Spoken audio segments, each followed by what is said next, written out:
The Princess and the Pea. Once upon a time, there was a prince. When he grew up, he wanted to marry a princess. But he wanted her to be a real princess. The prince went all over the world looking for a real princess whom he could marry.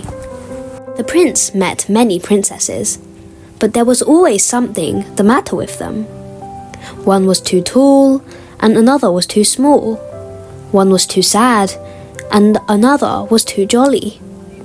Somehow or other, not one of the princesses was just right. The prince was never quite sure if they were real princesses. At last, the prince came home again. He was very sad because he did want to marry a real princess. Then one night, there was a terrible storm. The lightning flashed, the thunder roared, the wind blew, and the rain poured down.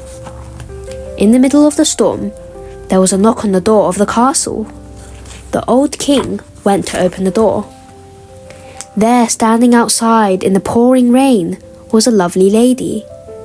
She might have been a princess, but she was so wet that it was difficult to tell. Her hair was so wet that the water from it was running down her face. Her clothes were so wet that the water was pouring out of them. Her shoes were so wet that the water was running in at the toes and out at the heels. The king led the princess into the castle, out of the wind and the rain. There she stood in the pool of water, and all she could say was, "I am a real princess." The prince could not believe his ears when he heard her say, "I am a real princess." "We'll see about that," thought the old queen, but she did not say anything. While the princess was being bathed and dried and dressed in dry clothes, the queen went to see about a bedroom for her. The queen had all the bedclothes taken off the bed. Then she put a pea under the mattress. Then more and more mattresses were put on top, until there were 20 mattresses on top of the pea. Then the queen had 20 feather beds piled on top of the 20 mattresses.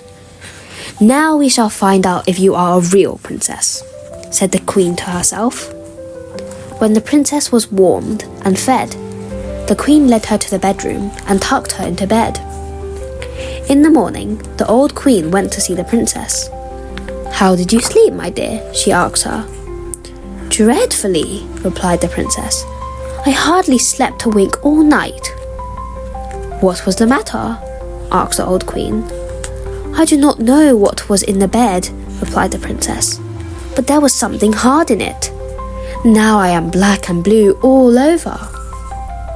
Then the queen knew that this was a real princess, because she had felt the pea through the 20 mattresses and 20 feather beds.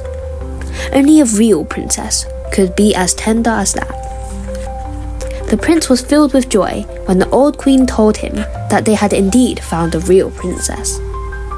A wedding was arranged between the prince and the real princess. Then there was a great joy in the castle. As for the pea, it was placed in a museum. It may still be seen there, if no one has taken it away.